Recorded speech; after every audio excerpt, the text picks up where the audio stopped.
I'm Javier Espinoza, Europe Executive Editor of the Capital Forum and host of the Brussels Beat. With me, it's a great pleasure, and I've been looking forward to this for quite a while, to have Olivier Guersent in the studio. Welcome, Olivier. Thank you for having me. I think for many people in Brussels, you obviously need no introduction, but for people who might not be aware of your presence and your importance in the EU, you're a veteran of policymaking, a fighter of both policy and political battles during times of upheaval, from the great financial crisis through the creation or not of the single market, the energy crisis, and many more battles that we will not have the time to go through here. You are an influential senior EU official who is no stranger also to personal struggles. We will talk about life-changing. I would say is not even an exaggeration to say that you have had near life-threatening, near-death experiences with a huge bike accident that you had over a decade ago. And I'm sure that has shaped the way that you have interacted and dealt with lots of pressure. You joined the Commission in 1992 from the French Economy Ministry. We meet at a very important time in the EU when we are talking about how to make this continent competitive, and at a time weeks only before you retire. So it's all very, very interesting. And, I just want to talk and get a sense of who you are as a person. And to me, and I haven't really discussed this in detail with you because, when we meet at conferences, we talk about more substantive issues of policy, but it's important to know the individual. And you had a massive accident just before we came online. You said you had over 50 fractures in a bike accident. How was that, and how did that shape your before and after? Okay. I had a very severe motorbike accident in May 2010. I was just 6 months heading the cabinet of Michel Barnier. And it was just a week before Mr. Barnier and President Barroso were having a huge press conference to outline what was the strategy to redo all the financial services regulation over the next 5 years. And I had been, of course, doing that strategy. So I was traveling back from a meeting in DG ECFIN, which is back in this time was slightly out of Brussels, on my bike, and someone made a U-turn just in front of me, bumped into him, got an internal hemorrhage, was saved by the driver just behind me, who happened to be an emergency doctor. Wow. Because he intervened immediately, and I had already lost almost 3 liters of blood. So I had anemia for years after that. Got surgery on that afternoon until 1 a.m, and then I had 4 other surgeries. But that's not so interesting. What is interesting is when I went out of emergency care, so I finally could get access to a phone, I called Mr. Barnier and I tendered my resignation, which he refused immediately. I told him it was not reasonable because I didn't know how long I would be out, but I know I would be out for a very long time. I mean, you just escaped death, literally. Yes. And Barnier said, no. Your deputy will take over. You just did the strategy, so we will just implement the strategy. Your deputy will take over, will take an extra member of cabinet. And as soon as you're better, I will come and share a sandwich every Friday to discuss the strategic orientations. And I will get my driver to send you the strategic notes a few days ahead so that we can discuss. And he did that for almost a year. I remember in particular having drafted the plan to revamp the single market in the cafeteria of the hospital on my wheelchair. And that, of course, is a huge boost of energy. Because you're trusted, you're awaited, And that's why on May 2, 2011, so a bit less than a year after, I restarted back. And my first day was a day of negotiations in the Council, in the ECOFIN Council, on the banking rule, the Basel III rules, which lasted until 2 or 3 in the morning. And then soon after, I was on my 2 crutches. And to cut a long story short, I gave back my stick to my surgeon with a very nice packaging as a gift in February 2014, 4 years after. Incredible. I cannot imagine. And, of course, that's a very personal battle. And parallel to that, you were fighting all these other crucial things. At the time you mentioned Basel III, this was the time when the European Union was really focused on building a single economic, financial, cohesive group, right? So what was going on then? Well, we redid the whole. I mean, basically, the root cause, in my view, of the financial crisis is the constant deregulation of finance ever since the beginning of the 80s. So the Reaganomics and the Mrs. Thatcher's, all this gradually unfolded the whole financial regulatory framework, leading to excessive risk-taking and the accumulation of risks in some key part of the financial system. So the absolute necessity and the G20 agenda was to re-regulate all of this. So that's how in 5 years with Barnier we proposed and adopted 41 regulations on everything, banks, so the Basel III rules, so-called CRR and CRD4, post-market infrastructures, insurance, everything. I think credit rating agencies, everything. So yeah, that was very intense. I remember that I was spending a few nights a week in the Council and Parliament negotiating. And of course, with my accident, I was helped by the fact that the head of cabinet doesn't travel. The commissioner travels with members of the cabinet, and the head of cabinet keeps the shop. So it would have been difficult for me to travel at that time. So I was traveling as far as the Council and the Parliament and no more. But that was a great time. But it's really, I think it tells more about Mr. Barnier than it tells about me. It was utterly unreasonable to refuse my resignation, and nobody else would have done that. And the rest is history. Do you recall, and I think you are really well positioned, as I was saying at the beginning, because you have seen crises, different types at different moments, from a financial one to the pandemic to the energy crisis. At the time, do you recall a moment, a crucial meeting? I read a profile of you that said that you're practical and detail-oriented, and you have been in these rooms where the stakes are high, where we are near the collapse of the union, or Greece is about to fall. Do you remember a moment during those conversations when you were moving between the institutions in Brussels that shaped, or that was a turning point, or something memorable of those days? Well, 2 things: one failure and one success, maybe. The failure is the night the ECOFIN decided to bail out Cyprus.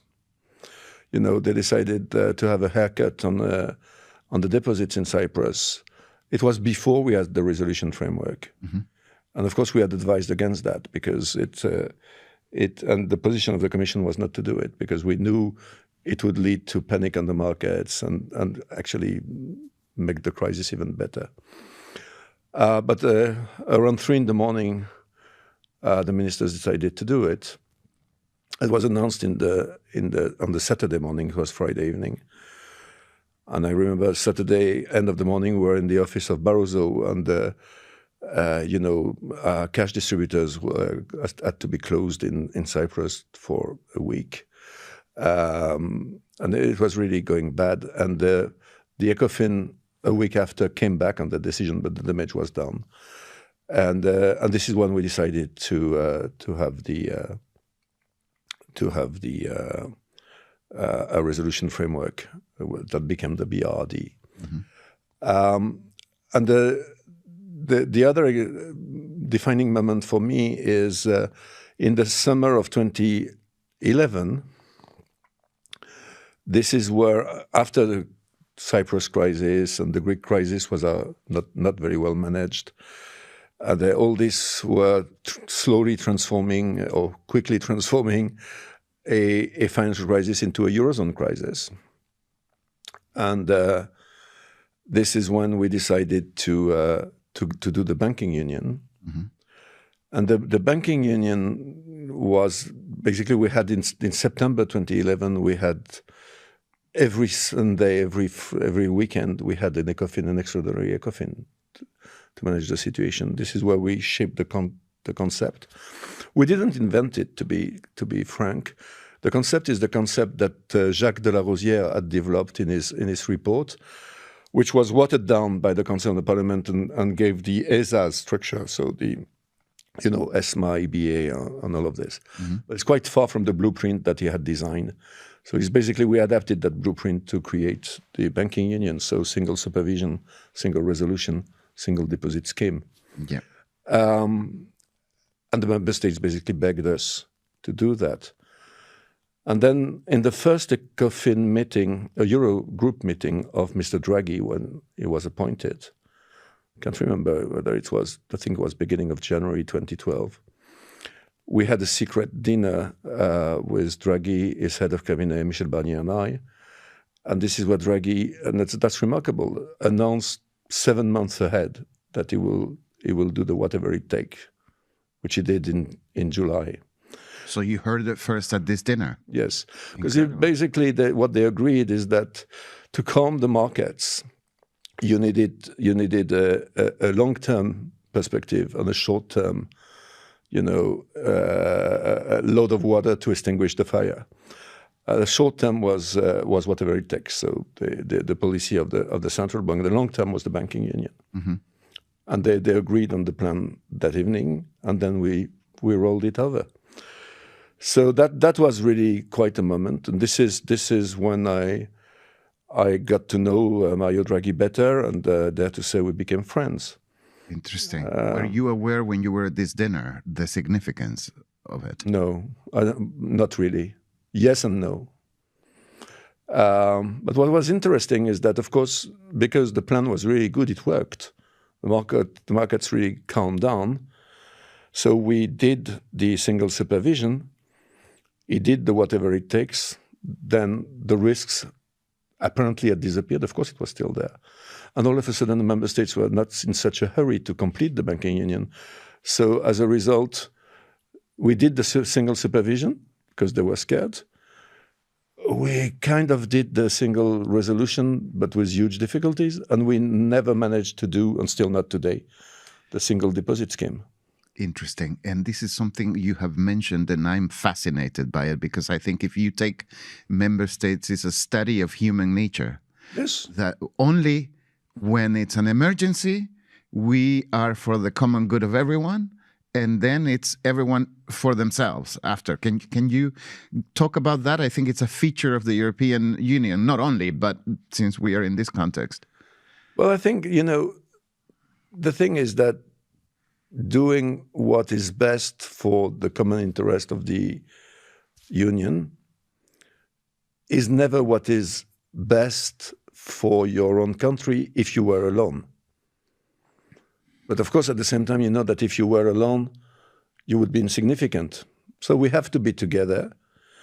But the member states are in this tension permanently between, we know we have to be together, but we're not prepared to do the job and go to our own citizens and explain what it really means. And what it really means is that our governing compass should be the general interest of the Union and not anymore the narrower French or German or Belgian or whatever British, national interest. Once upon a time. And British, once upon a time's general interest. So that's how it works. And of course, that explains a number of things. I mean, that explains why we progress only when there is a crisis. But I have the impression that member states need each time a bigger crisis or a more near to death, as you said, experiment to be ready to move significantly. But as soon as they have the impression the danger is put away, they procrastinate again because this is easier. And the second thing is there is time lag between the decisions they have to take are beneficial in the long term. They're structural decisions. Mm-hmm. But for the time being, it's only problems and troubles because you need to explain your people that you're doing something that is not entirely aligned with the national interest for the greater good on the longer term. And that's something that they typically would do only if they have to, because they know that their time spent of their mandate is much shorter than this. Mm-hmm.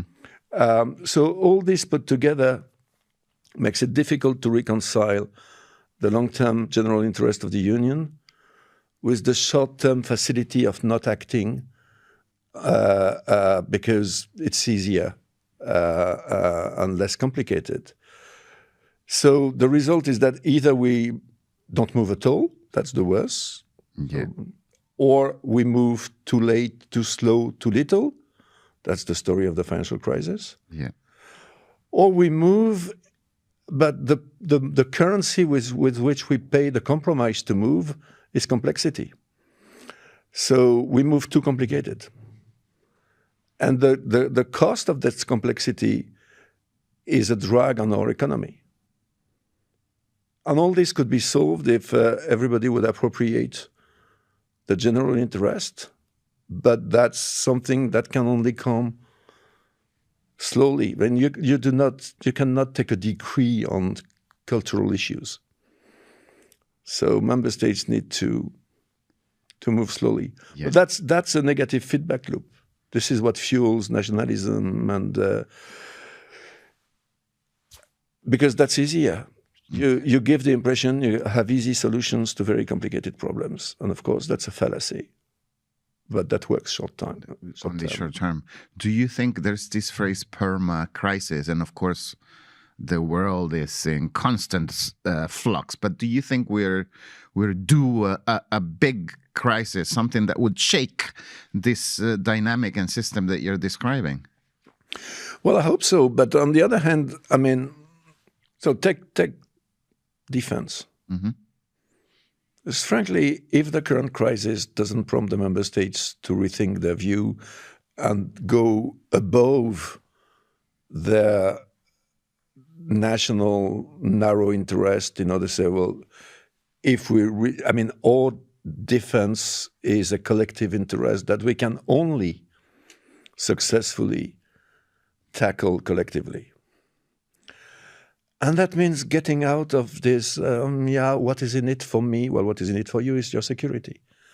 Oh, yeah, but that will favor the French military industry. Yeah, and probably the German as well, because they're pretty much the only one to have a military industry. So they also need to be generous and see how they can put stake in the game for their partners to this. But in the end of the day, you need to decide to do it. And then, which means you also need to explain it to your compatriots, and you need to be able to put the money on the table for that. And I don't know whether this is so clear that they're ready to do that. And frankly, if they're not ready to do this in the current circumstances, with what is happening in Ukraine, when will they be? Also with America, that is increasingly clear that they're not prepared to play their traditional role as protecting Europe. At least it's more uncertain than it has ever been. Mm-hmm. So, and also because if we want to be meaningful on the world scene, the world is more complex, is more intricate, it's more global at the same time as each of the blocks withdraw a bit on itself. So it's a more complex world than ever. And in that more complex world, the various dimensions of powers are more and more difficult to distinguish one from the other. They're more intricate as well. So economic power alone, we cannot remain long-term an economic power only as we have been in the past, or commercial power only. Because the dimension of economic, military, diplomatic, and political power are more and more intrinsically linked. So either we decide that we want to be one of the big bloc as well, and we put our house in order to become that, or I'm afraid what will happen is what Mr. Draghi has predicted. We will slowly shrink. Yeah, interesting. I want to go back to, as I said at the beginning, we are meeting at a time just weeks before you retire, and I'm sure you have lots of plans. But I think one of your legacies, and you'll tell me if I'm wrong, is the work that you've been doing on opening digital markets. And the EU, and you've been at the forefront of drafting and thinking about the strategy of specifically what I think is the most interesting, arguably controversial, and potentially very powerful piece of legislation, the Digital Markets Act. Where are we in the fight, let's call it, of the EU of opening digital markets? To be fair, one needs to as probably you said that in English as well, is give to César what becomes to César. And this is Mrs. Vestager's success. She has made a mark on it in her first mandate. She put her feet in the footsteps of her predecessors. I mean, the EU started tackling large platforms with Microsoft 25 years ago. Right, so many commissions ago. It all started with Mr. Monti. Sure, he started with Mr. Van Miert, but the first decisions were under Mr. Monti. Yeah. And we were pretty much alone for the best part of these 25 years. The rest of the planet was saying, well, what are they doing? In the US, we were criticized by all administrations, I mean, Democrats and Republicans alike, as being interventionists. Mm-hmm. And that's changed really during the first Trump administration, at about midterm, when the US DOJ started to think, yeah, well, maybe it's not, maybe they're right. And they started a couple of cases, which are the ones that have been concluded this year, actually. En passant, I know that we're criticized for being slow. I don't think we should be ashamed when we compare, because these cases are complicated. But yet what we were saying is that even if we had taken tens of decisions under Article 1 or 2 of the treaty, even if the pattern of behavior was always the same, like kind of self-preferencing, some form of bundling or tying. So if you look at all the decisions, it's never exactly the same, but it's always the same pattern. We always sanctioned it. We never found that there was any efficiency defense. And the court basically always confirmed. Sometimes it's a small downsizing of the fine, but confirmed. So what I mean to say is that the platforms could not ignore that it was wrong, and yet they would continue to do it. In a market economy, there is only one reason why you would act like this, is that it's beneficial. Mm-hmm. So that means that the profits of the monopolization achieved by the illegal practice are higher than any amount of fine. And indeed they are, because these are industries with huge economies of scale and scope, super powerful network effects. And the result is that when you decide to kill a market or monopolize it, it happens in a few weeks, sometimes in a few days. You know, when Google decided to kill the price comparator market, what did they do? They created their own product. They put it in front page of the search engine, and they put all the others in page 36. And they killed the market in no time. And yes, we sanctioned it, but we sanctioned it 4 years later. And then God knows how many years of procedure in front of the courts before we have a final judgment. Mm-hmm. It's very frustrating, isn't it? Because you describe a problem that's so simple. It's Well, that's the way it is. You need to reprove everything again. Market definition, dominant position, abuse, no reasonable competition on the merits versus abuse, etc., etc., etc. No efficiency, and in the end of the day, you got a decision in a world in which the amount of data you have to crunch is increasingly huge. Rights of defense, they have everything money can buy, the best economists, armies of lawyers. And in front of this, you have a case team of usually 5 or 6 people. That's how it works in reality. So anyway, I'm not here to complain. I mean, that has always been the case. It will remain like this. But at some point, with Margarethe, we thought, well, that cannot continue like this, because it's basically they don't care. I mean, the latest finds on Google have been in billions, and they continue. So this is when the idea of the Digital Market Act came, saying, okay, fine, if they don't understand what we tell them repeatedly through big cases with huge fines, let's prohibit it outright. And this is the DMA. So another question is, the implicit question you ask, Javier, is, did it work? We don't know yet. We have good reasons to think that yes, I'll come to that in a second. But the Digital Market Act is just a bit more than a year long. So it's a baby, still. Plus, for a number of reasons that I will not enter into here, it is understaffed. So my colleagues and the colleagues of my friend Roberto Viola in DG Connect are working together in a joint task force, because we need the two set of competences. We need investigative skills, which we have, and we need people that understand more technical issues. For example, when it comes to interoperability and stuff like this. So they're working really well together.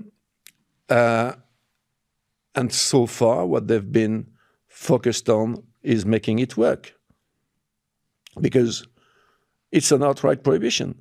It's something that is really new, which is an asymmetric regulation. Normally, a regulation sets rules for everybody. Pornography is prohibited, full stop. Whether you're big, you're small, it's prohibited. The DMA is something different. The DMA is kind of translating into a regulatory framework the special responsibility that large monopolists have. We call them gatekeepers in the DMA. So there are things that others may do, and if we want to prohibit it, we need to prove that it actually negatively impacts or potentially negatively impacts the market.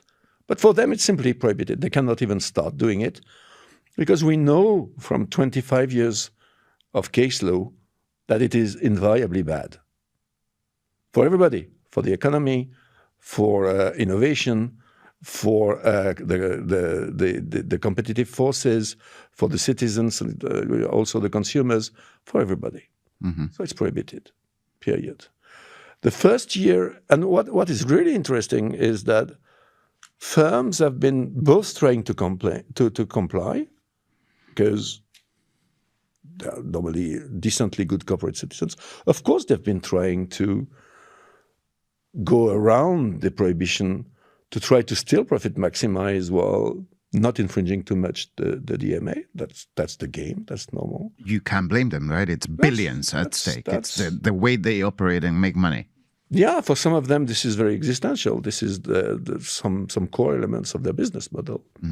So, and my colleagues have been focused on making sure the DMA is complied with. So that's why we have a couple of ongoing non-compliance procedures. Because we are understaffed, we are focused on the most blatant ones. So that doesn't necessarily mean all the rest is great, but all the rest is okay-ish. So it's not that bad. So it made a difference in the sense that for a high number of obligations, we see compliance.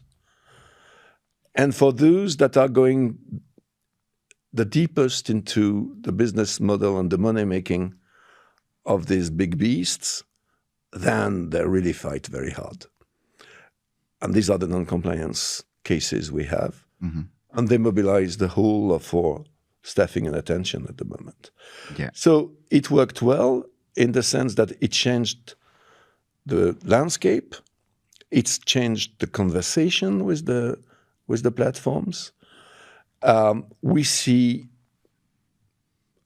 quite a lot of compliance, and we have very tough battles on some very key points of their business models. And most of these platforms, just factually, are mostly Americans. And I guess that's good for the Americans, right? That they can create these big giants. Well, funnily enough, the highest number of beneficiaries of the DMA in terms of opening the competitive landscapes, allowing others to innovate and compete on the merits, benefits American startups. As well. So I think the biggest consistency in favor of the DMA, and one of the most vocal ones, are the American startups. They wrote to the Congress, because it's essential for them. Because the DMA is not about sanctioning the big platforms. The big platforms are here because they had a very good idea at the right point in time, and they developed it smartly. And again, there's nothing wrong in the EU with being big if you became big because you were simply better than the others. And this is not either what the DMA is about. The point is that when you become big and you enjoy market power, invariably, it's Machiavelli, power corrupts. So it corrupts in politics, but it also corrupts in the business world. So when you enjoy all this power, you find it really a pity that a younger version of yourself has a bright idea, just as you did 25 years ago, and challenges you and maybe destroys all this power, or even this tiny bit of it. So the tendency to abuse your power in order to prevent that is quite big. Huge incentive. Always been. Except that these companies have more power than any company in the world ever had before. And it's not only economic power, it's the power on the way we think, our cultural environment. So it's much more fundamental than simple economic power. But the vector of the power is the business case. Yeah. And this is why competition policy in this sector is specifically relevant. And this is also probably why it is elevated at a level of political tension never seen elsewhere in competition policy. Incredible. And very controversial and political, because the White House earlier this year explicitly said that any financial penalties against American tech companies was going to be seen as tariffs. It doesn't matter what the EU says. It's in black and white what Trump has said.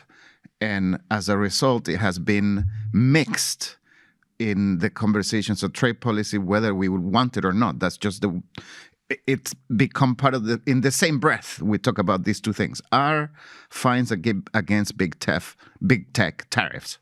Of course not. And nobody believes really that it is. Someone in the US... but they don't really believe it.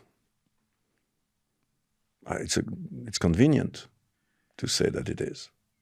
It increases the pressure on other grounds. But I think it's nobody's interest to mix what is the enforcement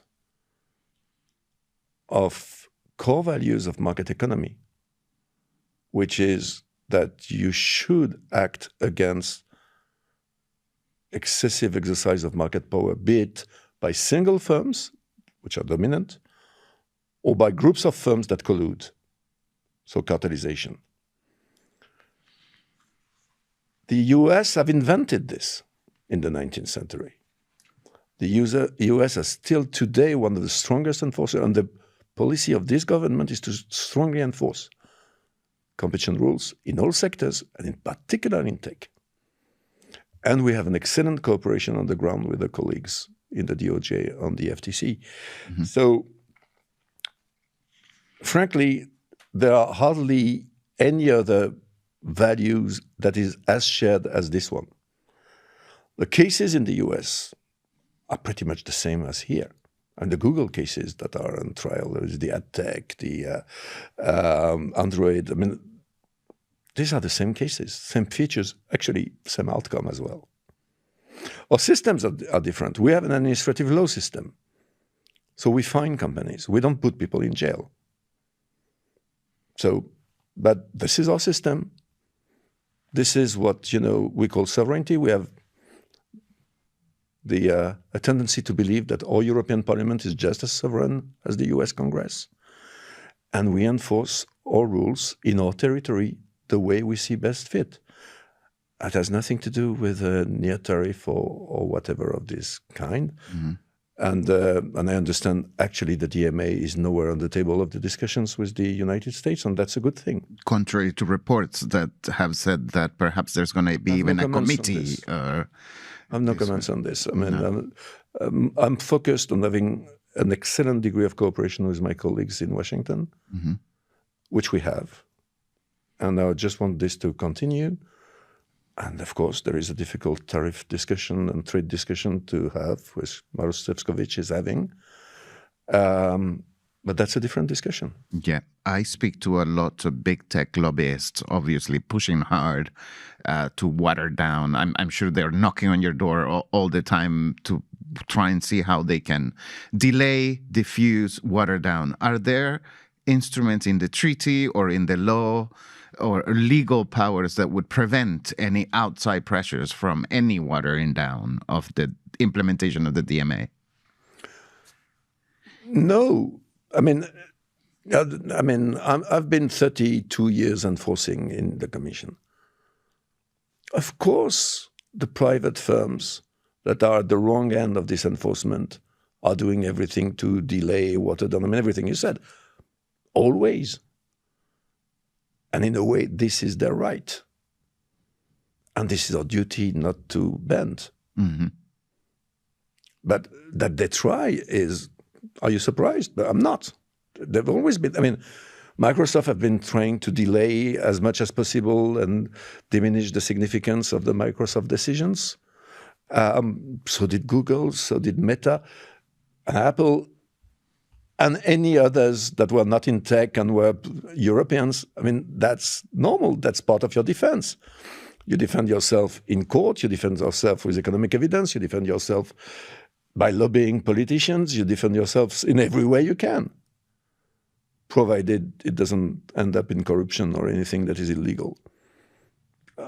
And that's okay. Our duty is not to bend to it, is to listen, because sometimes part of it is actually factually grounded, and you need to take it into account in your reasoning. So you need to listen to the arguments, you need to engage in a fair way. But in the end of the day, you need to take a decision that is what you think is the best in the interest of the application of the law in the EU and in the interest of the EU economy and the EU citizens. This is our duty, and there is no compromise on that. Interesting. You talked about this criticism. It's been there always about how regulators go very slowly. But in fact, comparing to the US or other jurisdictions, as you probably mentioned, that in fact the EU is going faster. What's your view on structural remedies? I'm mentioning structural remedies, the breaking up of companies in the context of the Google ad tech. Where are we going to land eventually? On the structural remedies, if you cannot talk about the ad tech specific case. You don't expect me to answer that question, I hope. No, but break up. What do you think? Well, there is a good reason why we have this power for more than 20 years and we never used it. Also because normally it's not necessary. We tend to use structural remedies on a regular basis in mergers, but we never used it in antitrust. So, and that is because usually you can solve the behavioral problems through other means. First, an injunction to stop, and a big fine to deter reiteration and cover for the damage to the economy. So the cases in which you need to break up a company to achieve the desired result and you have no more proportionate means, because just remember that we have an obligation in the treaty to do only what is proportionate. These cases are not likely to be very many. And actually, historically, they have not been.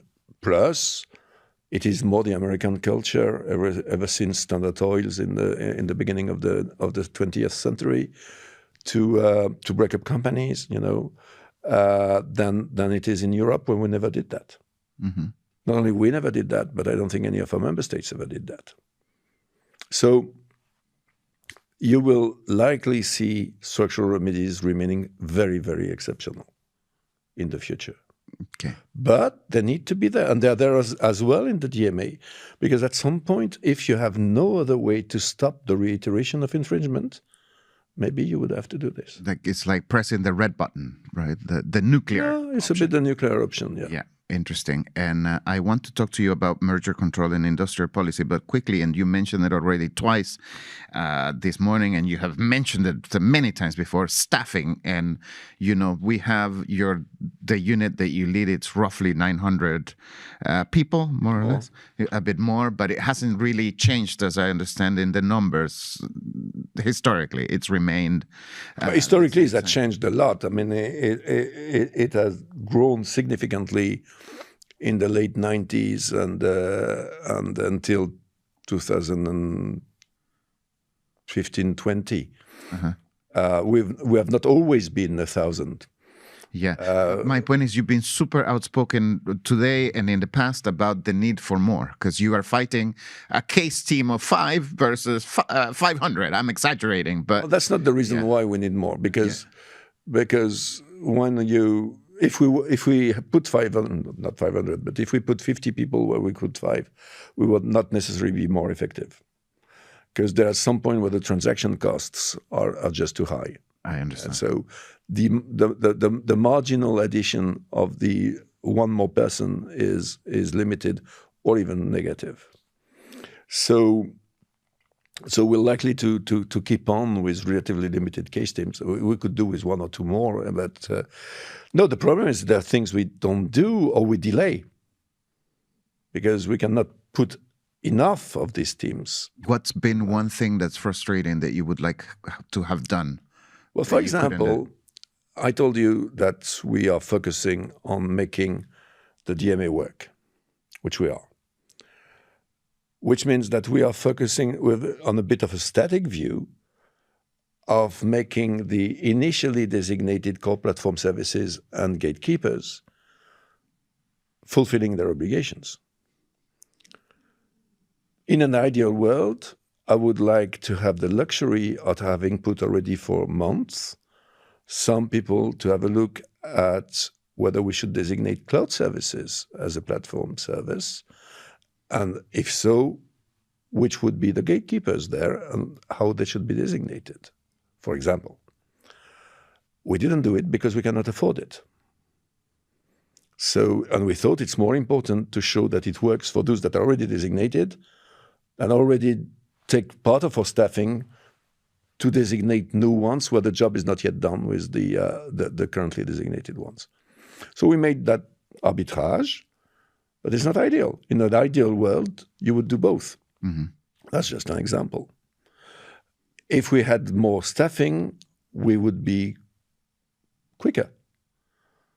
Because for the time being, I have to displace people which were not exactly doing nothing previously to do something else.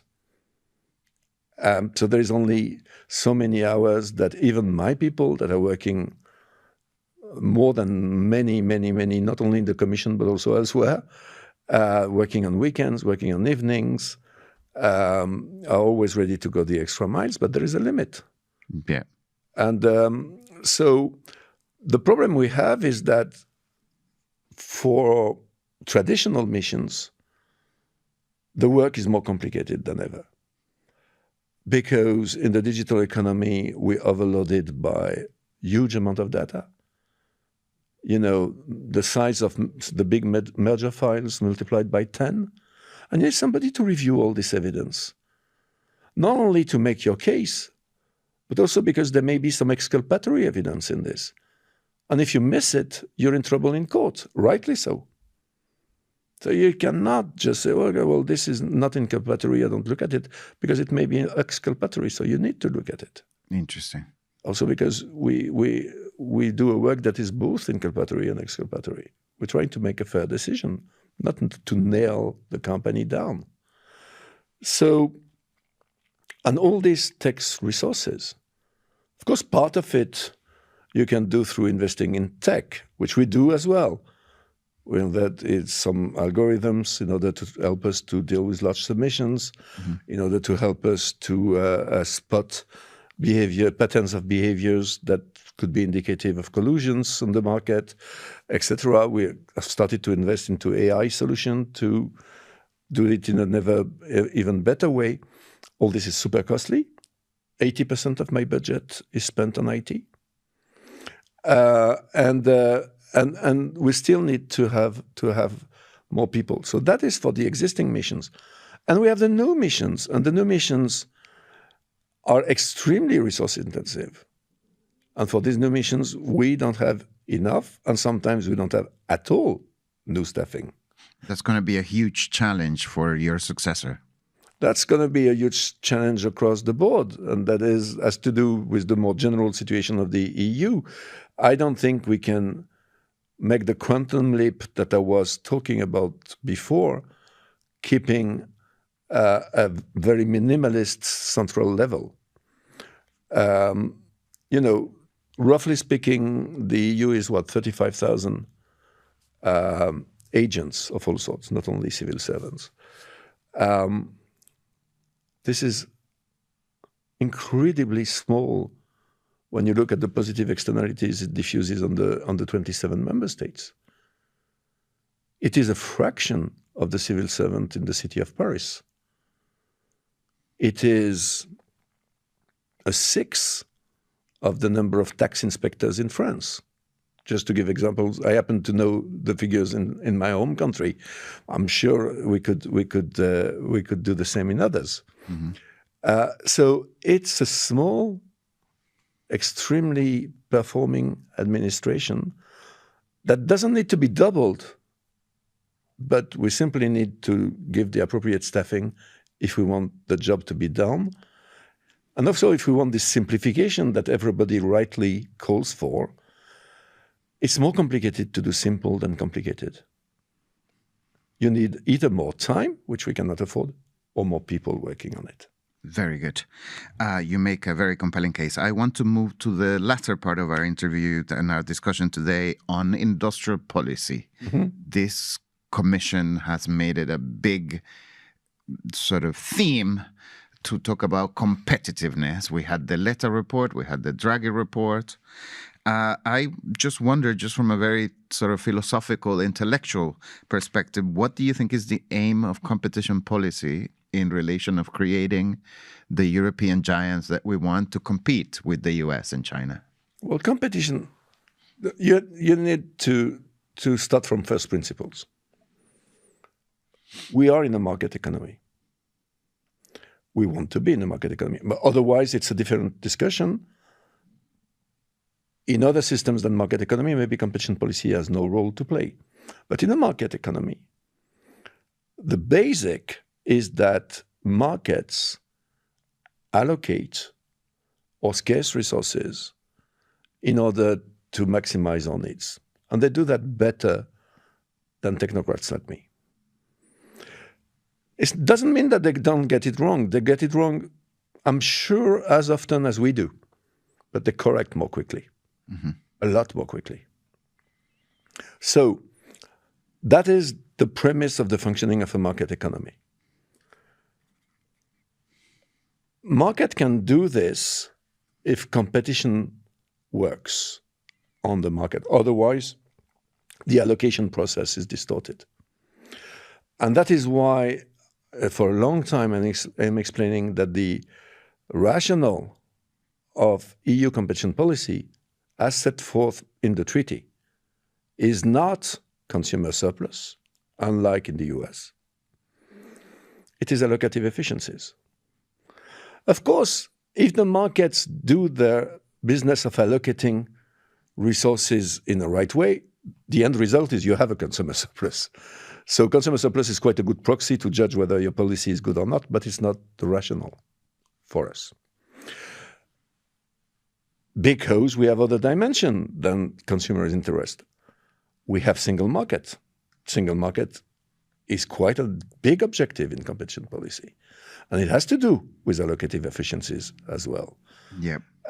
So all this to say that in a market economy, and I will borrow that from Mr. Draghi, it's ludicrous to think that you can be more competitive with less competition. It doesn't happen. Mm-hmm. I mean, if you take a sports comparison, I've never seen anybody winning the 100 meters in the Olympics because he carefully avoided to meet any competitor for the previous 4 years. Normally, if you do this, you lose the final of the 100 meters in the Olympic. Because what makes you stronger, what pushes you to train more, to be leaner, more efficient, is the pressure of the competition of the others. And it is true in economics as it is true in sport. So if we want to have, and that is also why competition policy and industrial policy, in principle, are fully aligned. Competition policy is about setting the right framework conditions for the markets to deliver to the maximum for the service of the economy. So to be a demultiplier of any industrial policy. So in principle, they're perfectly tuned with each other.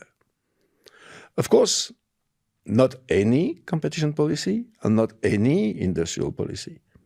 An industrial policy that is pick the winners, protect market power of large firms, etc., would be at odds with competition policy. And a competition policy that would be about systematically deregulating and trying to get a kind of fierce competition everywhere, not protecting, for example, nascent technologies, would probably be at odds as well with industrial policy. Mm-hmm. But in principle, a competition policy can go hand in hand with a good industrial policy that is not pick the winners or protect the industries of the past against the push of the new tech. Of the new tech. And you mentioned new tech, and innovation is one consideration now, as I understand it, in merger control, which is directly related to industrial policy. Are we likely to see a new interpretation of merger rules so that more deals are waved through? In other words, is the EU likely to be less interventionist, as it's been accused in the past? Well, I'm the last person you should ask this because I will not be in command. But I go back to the basics.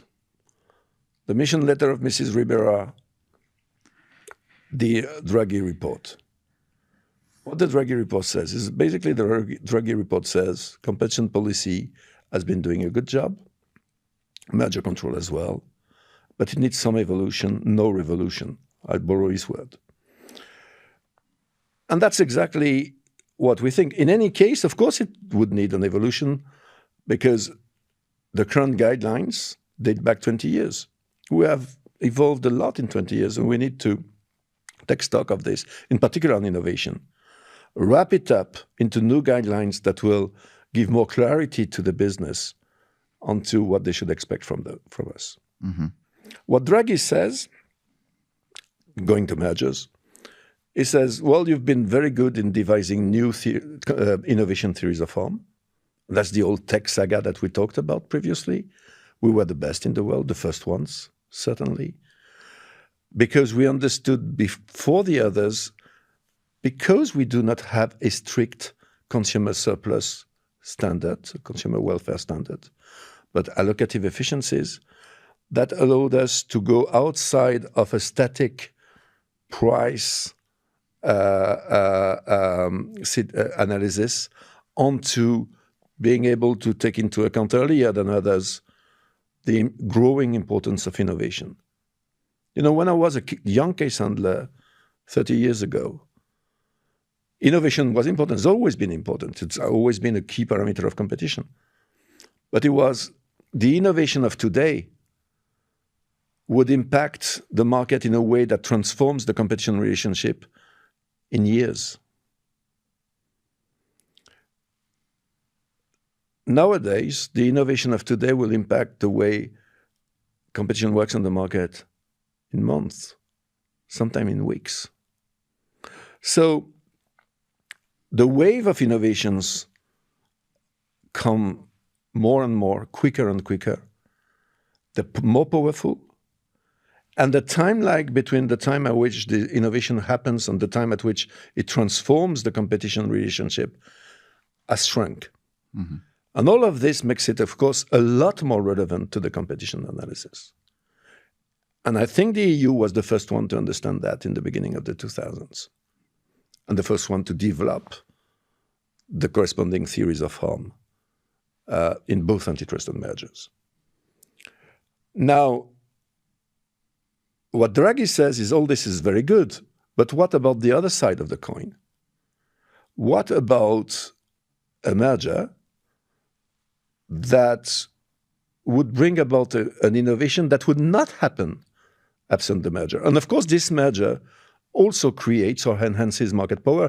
Otherwise, you have no issue, because if it just creates beneficial effects, you say, very good, thank you, we allow it immediately.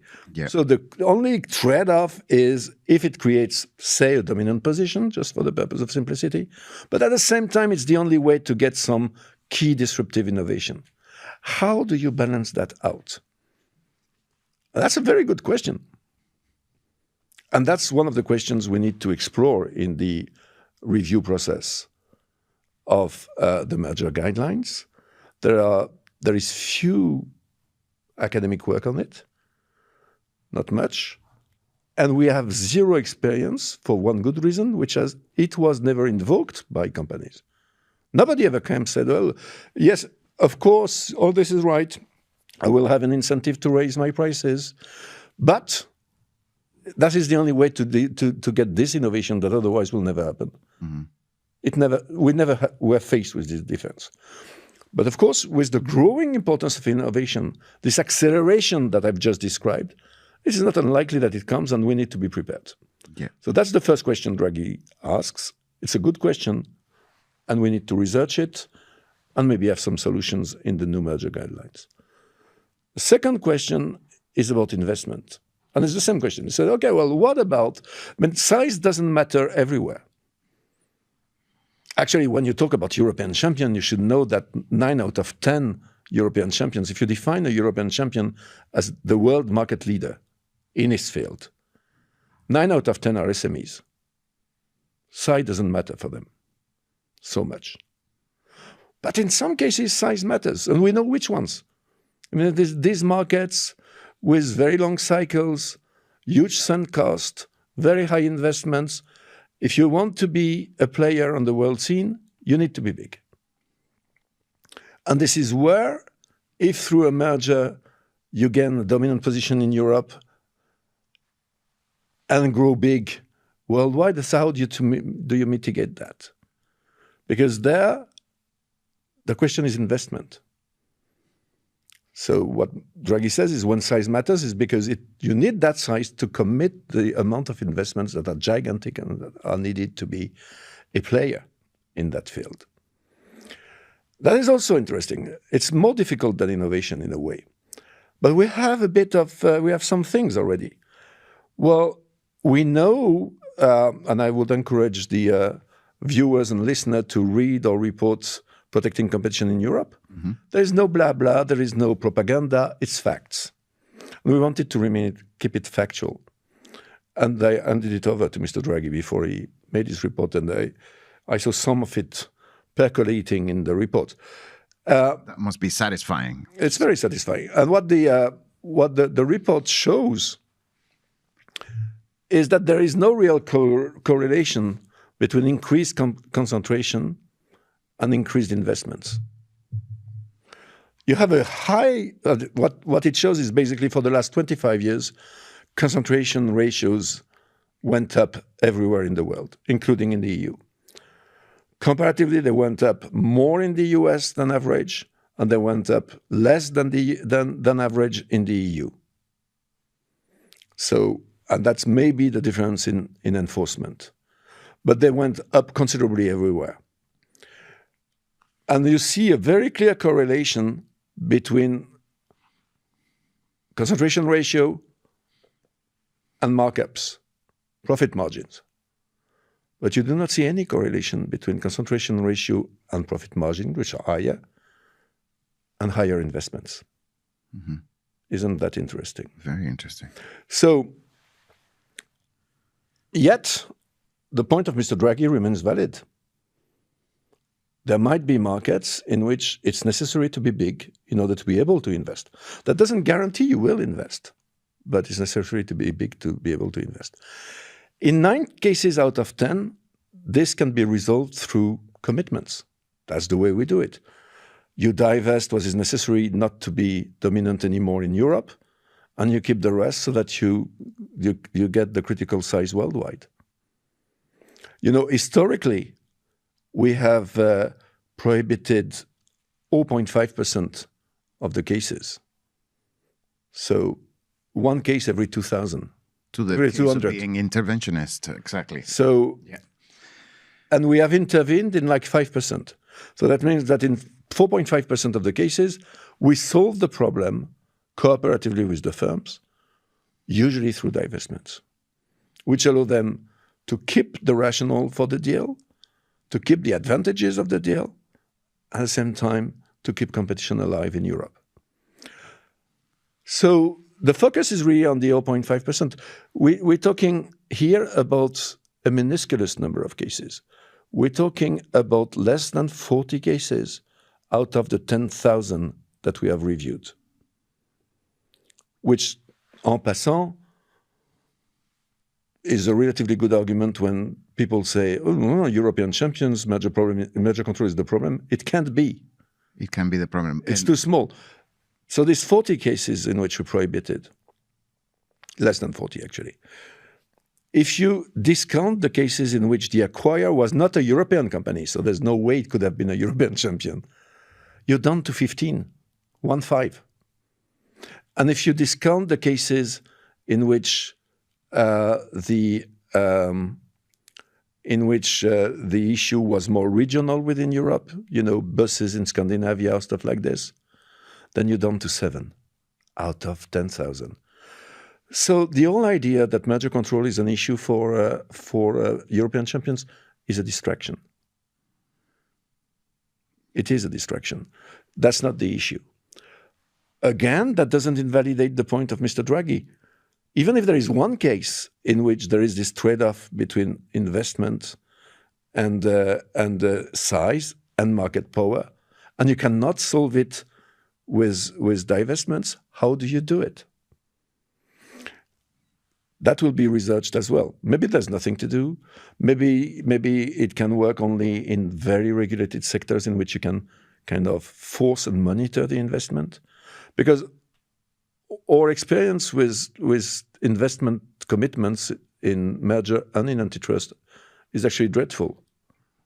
We have historically 3 cases, and in none of the 3 did the companies fulfill their promise of investment. And of course, if you're typically in this type of cases, we're talking long cycle, huge investments, so you cannot judge after 2 or 3 years whether the promise is fulfilled. You have to wait 10 years. And if after 10 years you see that, no, it's not, what do? You don't demerge. So it's a bit complicated. And the third point of Draghi is resilience. Mm-hmm. And that's the most complicated of the 3. Because part of the resilience story you can subsume in a competition analysis. Actually, partly that would lead you to prohibit more, because what is making you resilient? Reinsuring, but you will not reinsure everything, and it's not even certain that makes you more resilient. Basically, what makes you more resilient is diversification. And you know what? Competition does diversification a lot better than monopolies. So, secondly, resilience is about having more stocks, being able to better prepare to sustain the external shocks.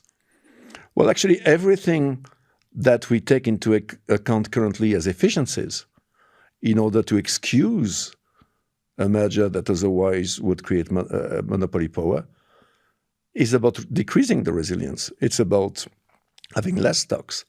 It's about, because that will decrease the overall cost of the company, and therefore, even with market power, they will price less in order to maximize their profit.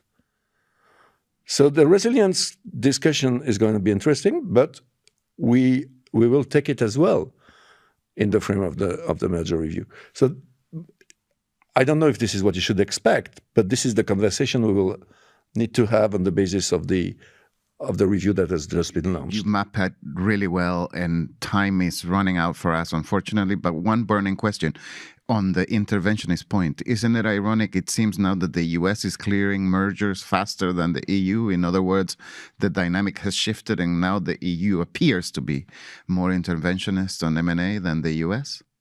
We have always been more interventionist on M&A than the US. And they've always been faster in the sense that there are cases that they don't even study. They have a different system than ours, which is that they can handpick cases. So it can be very quick or very long if you're the handpicked one. And it's also much more uncertain.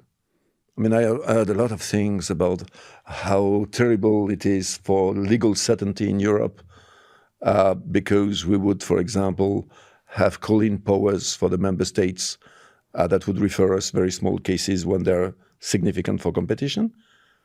Well, go to the US. You will see what uncertainty means. Interesting. Olivier, you arrived in Brussels in 1992. We talked about all your personal battles, your political high-stake meetings, dinners that later became, historically very important. I want to end on a big picture assessment of where do you think we are and where we are heading, because, we talked about fractures, and it seems that the single market that we sort of want to really have it as a cohesive thing maybe has more fractures than you had when you had your accident back then. And I wonder, where are we and where are we going? That's, you have another hour, I hope. No, you're right. I mean, we need to refocus on the single market, and we need to refocus on implementation. The problem is in Brussels, you shine by the amount of legislation you produce.